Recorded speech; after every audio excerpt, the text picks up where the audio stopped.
Nah, di sini kita akan mencoba untuk ini ya, membuat akun Cloud Rigi ataupun Rigi Cloud. Di sini Bapak Ibu bisa mencoba ke link berikut, cloud.srigi.networks.com.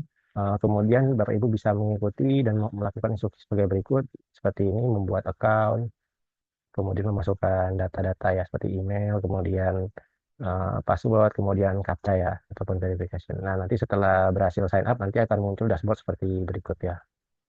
Jadi di sini proyeknya masih kosong dan masih belum ada apa-apa.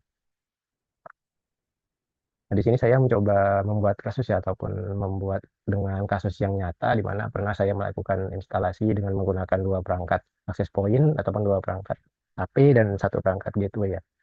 Yakni sebagai berikut: di sini saya pakai dua internet, kemudian ada satu perangkat gateway Ruiji LGG 105 GV3, kemudian Ruiji RAP 2260 dan Ruiji RAP 2200. Di sini skenario adalah kantor kecil, kemudian ada dua lantai, kemudian ruangannya terbuka ya. Jadi ini dia ruangannya nggak banyak partisi dan nggak banyak ruangan kaca. Kemudian ukuran lantai satunya 14 meter kali 16 meter, lantai duanya 10 meter kali 16 meter dengan estimasi user 40 sampai 50 user. Artinya jika dihitung-hitung perangkatnya juga kurang lebih 70 sampai 80 ya. Jadi ini perangkatnya mungkin ada perangkat komputer, perangkat laptop, terus ada handphone masing-masing dari ini ya, karyawan ataupun pengguna.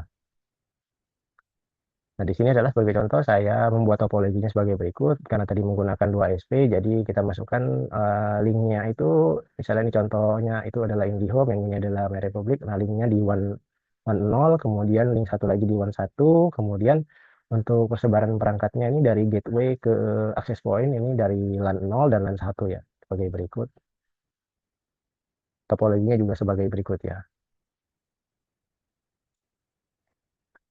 Nah, kemudian selanjutnya adalah Bapak Ibu bisa menambahkan project di sebagai berikut, kemudian bisa memasukkan judulnya, kemudian bisa memilih ya eh, skenario-nya mau apa, kemudian manajemen passwordnya bisa diinput, dan ketika di next nanti akan muncul pemilihan ya perangkat yang kita punya apa aja di sini. Karena saya menggunakan access point dan gateway, maka saya nyamin centang ini. Nah, kemudian setelah tadi di next ya, ataupun setelah tadi di next, nanti dia akan meminta ini ya, memasukkan serial number. Nanti di serial number ini kita input aja serial number yang berada di belakang perangkat ya. Nanti untuk lebih jelasnya ada di demo video. Nanti ketika sudah selesai akan terbentuk seperti ini, dan ini adalah dashboard dari projectnya. Oke, di sini ada contoh videonya. Nah, ini tadi adalah kita mau menambahkan ya. Nah, di sini kita menambahkan, memasukkan password ya, masukkan password, kemudian memberikan skenario-nya, kira-kira skenario-nya apa. Di sini saya kena kantor, jadi saya buat office, kemudian mengatur jamnya. Nah, ini tadi di sini nih, memilih perangkat yang kita punya. Di sini saya punya gateway dan AP access point, jadi saya centang itu.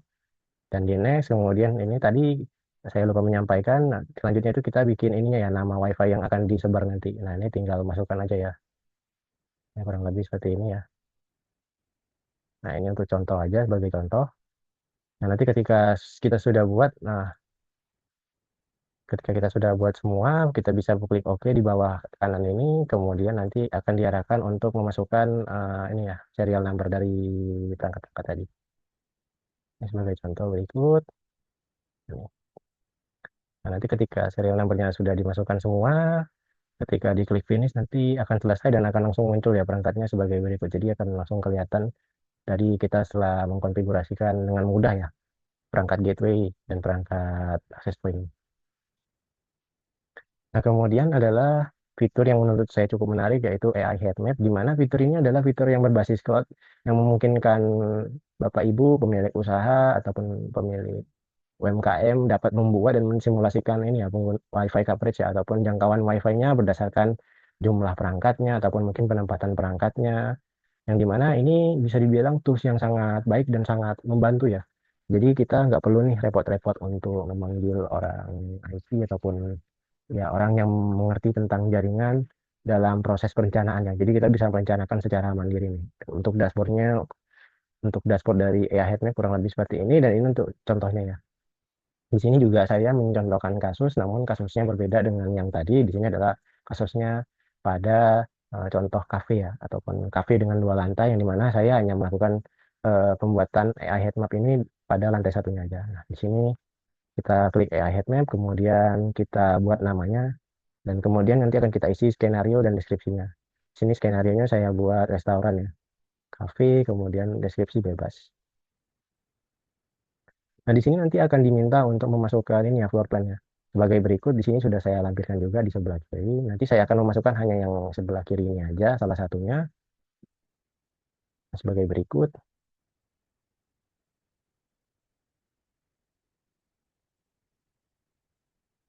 Nah, nanti kita di sini bisa mengatur ya ukurannya. Jadi, dianya akan meminta kita untuk menggambar garis, kemudian untuk mengukur ya berapa meter garis tersebut ya. Jadi, sesuai dengan real time realnya ya. Sebagai contoh ini saya buat 16 meter ya, namun di sini sepertinya 20 meter. Tidak apa-apa.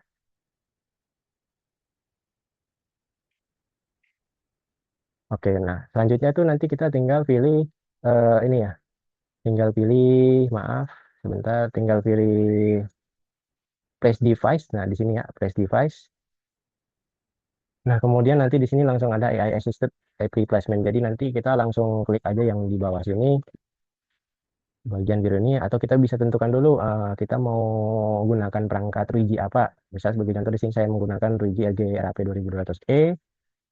Nah, di sini bisa dibilang ada 3 area utama ya, yang dimana satu parkiran, kemudian ini ada satu ruang utama, dan satu lagi ini sepertinya ruang VIP ya. Nah, di sini dia akan memproses. Nah, ini jadinya dia akan seperti ini. Jadi perangkat itu akan ditempatkan langsung oleh AI-nya ini di tempat yang memang menurut dia terbaik ya. Nah, di sini karena dia nggak bisa menotis ini parkiran, jadi tetap diletakkan di sini. Di sini bisa saya ataupun bisa kita lakukan hapus ya. Jadi kurang lebih seperti ini. Jadi AI AdMap itu sangat membantu ya Bapak Ibu dalam mendesain posisi WiFi yang optimal untuk UMKM Bapak Ibu. Nah, yang selanjutnya itu adalah Captive Portal ya. Captive Portal ini juga bisa dibilang sangat membantu karena pada umumnya Captive Portal ini sangat sulit ya untuk dibuat dan dikonfigurasikan. Biasanya ini ada pada MikroTik aja, dan kalau saya nggak salah juga ada pada TP-Link. Namun di sini karena kita menggunakan 2G, maka kita akan bahas 2G ya. Nah, jadi Captive Portal ini fungsinya adalah untuk melimitasi akses ya. Jadi utamanya untuk tamu ataupun mungkin pengunjung kafe ataupun mungkin pengunjung hotel, pengunjung resto. Nah, ini kita bisa nih memakai Captive Portal untuk membatasi. Jadi hanya tamu aja yang boleh, dan tamu itu misalnya harus pesan makanan, pesan minuman, nanti baru kita boleh kasih aksesnya dengan Captive Portal ini. Nah, penggunaannya itu kurang lebih seperti ini ya Bapak Ibu. Di sini ada 2 video. Saya akan Di sini ada 2 video. Saya akan berfokus ke video pertama dulu yang sebelah kiri. Di sini kita akan membuat captive portal dengan add captive portal tadi ya. Add captive portal.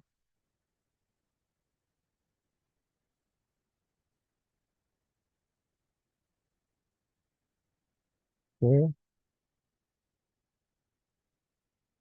Nah, di sini kita bisa membuat ya policy-nya. Nah, sebagai contoh di sini cafe guest. Jadi untuk tamu cafe aja. Nah, ini bisa kita atur mode-nya, misalnya buat authentication aja, kemudian authentication device-nya sesuai default aja, kemudian untuk jaringannya kita pilih jaringan dari VLAN yang kita pakai ya, karena kita di sini nggak ada setting VLAN, jadi kita pakai VLAN default-nya aja sebagai berikut, dan 233. Nah, di sini nanti kita bisa menambahkan captive portalnya ya. Captive portalnya kita bisa tambahkan, misalnya sebagai contoh sini saya buat guest cafe. Nah, selain itu juga kita bisa melakukan ini ya, maaf, kita juga bisa melakukan desain ya. Nah, sebagai berikut, kita bisa melakukan desain dari ininya ya, portalnya ya. Nah, sebagai berikut. Nah, nanti ketika sudah jadi akan seperti ini. Dan nanti ketika kita akan mengakses Wi-Fi-nya, kita akan masuk ke Captive Portal dulu sebagai berikut. Nah, di sini karena saya menggunakan metode voucher, di sini kita juga bisa membuat ya vouchernya ya. Ini sebagai contoh, tadi di apa namanya out and account, kemudian pilih user management. Nah, di sini kita bisa membuat vouchernya ya. Ini sebagai contoh, ini ya. Price-nya bisa kita kosongin. Di sini Bapak Ibu bisa menentukan sesuai aja. Sebagai contoh nih, periodenya mau berapa lama nih per voucher itu bisa dipakai oleh pengguna. Misalnya kita mau batasi Tiap pengguna hanya bisa akses 2 jam, 3 jam. Kemudian juga kita bisa atur bandwidth atau kuotanya ya. Kuotanya misalnya per user itu hanya bisa sekian. Nah, ini bisa buat yang mungkin hanya pakai modem ini ya, modem data ataupun modem-modem seperti modem Orbit bukan berbasis FO. Nah, ini kita juga bisa atur nih upload rate-nya sama download rate-nya. Jadi kita bisa atur bandwidth-nya. Ini juga kita bisa bind ataupun bind MAC-nya ataupun mengetahui perangkatnya. Nah, ini juga kita bisa atur nih untuk apa namanya? Perangkat bisa terputus dari jaringan secara otomatis ya. Nah, ini misalnya sebagai contoh di sini saya membuat 100 ya, 100 voucher. Nah, di sini saya mengisi alphanumeric, jadi nanti vouchernya ada angka dan nomor dan jumlah digitnya 6. Nah, ini sebagai contoh, saya sudah membuat vouchernya. Di sini kita ambil contoh menggunakan voucher yang paling atas ya, 2DK, ADK. Ini akan saya putar kembali videonya, maaf. Nah, ini. Jadi kita sudah connect ke wifi-nya yang dari cafe tadi ataupun wifi office ya. Ini kita ambil wifi office ataupun cafe. Dan kita akan memasukkan kode voucher yang tadi ya. Ini 2DK, ADK. Nanti ketika login, nah kita ini ya langsung terkoneksi dan ini untuk halaman depannya bisa kita atur ya. Mungkin kita bisa atur ke menu ataupun mungkin ke promosi kita. Misal sebagai contoh kita punya promosi bisa dilampirkan di sini dan ini berhasil terconnected ya. Oke, yang selanjutnya itu adalah app ataupun website control. Di sini fitur yang juga cukup menarik ya. Karena ini bisa mengatur internet itu ataupun mengatur akses kontrol apa saja yang bisa dilewati oleh administrator ataupun oleh manajemen Roji Cloud-nya tadi. Jadi kita bisa ngeblokir nih internet kita nggak bisa buka TikTok ataupun nggak bisa buka YouTube, nggak bisa buka game tertentu itu bisa diatur dari sini. Nah di sini saya menggunakannya contohnya ini ya TikTok ya. Di sini di gambar kanan ini TikTok.com-nya sudah nggak bisa dibuka.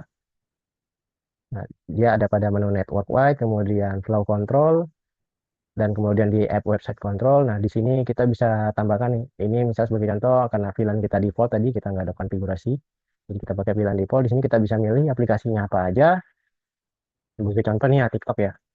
TikTok kita tambahkan, kemudian ada Facebook. Nah, ini misalnya efektif time-nya, misalnya kita bisa atur nih tiap hari, sorry, bisa kita atur tiap hari, ataupun mungkin kita atur tiap weekend aja yang rame, ataupun tiap hari-hari tertentu. Kemudian ini pembuatan namanya, ya, misalnya sebagai contoh social media control. Nah, ini sudah enable ya. Nah, ini sudah enable, jadi sudah selesai dan bisa digunakan. Jadi ketika tamu ataupun mungkin pengunjung ataupun mungkin karyawan tertentu yang mau mengakses internet dan mau membuka misalnya contoh TikTok, baik itu melalui aplikasi smartphone maupun melalui website itu nanti otomatis terblok ya, nggak bisa diakses dengan nggak contoh sebagai berikut. Saya mungkin itu saja yang dapat saya sampaikan. Semoga dengan digital konten video yang saya sampaikan ini dalam membahas bagaimana cara membangun Soho network ataupun jaringan Soho small office home office yang mudah dengan menggunakan 2G Relay dan 2G Cloud bisa bermanfaat untuk Bapak Ibu semua, khususnya kepada Bapak Ibu selaku pelaku UMKM ya. Demikian disampaikan. Terima kasih. Assalamualaikum warahmatullahi wabarakatuh. Dan berikut referensi yang bisa saya sampaikan.